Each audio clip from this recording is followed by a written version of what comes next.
Okay, charge natin si Zimba. So, plug in sa normal outlet. Basta importante may ground connection. And then, check mo muna ito ma. So, power dapat walang fault. So, pag wala, yan.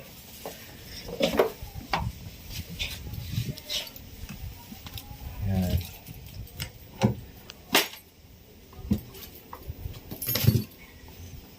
Full. Lain mo lang. Okay.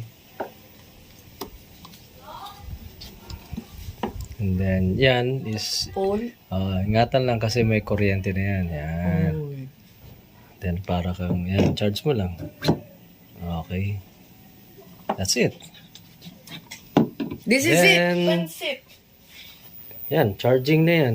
Then, verify mo pa rin dito sa charger kung walang fault.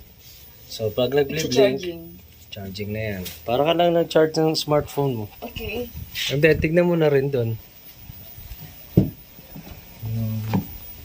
66%. Check natin. So, 66% for 2 hours and 42 minutes. Okay. Kahit hanggang 70 or 80%, pwede na yan. Okay. Okay, so that's how you charge. And thank Bigyan mo na you. isang battery. Signing off, Simba.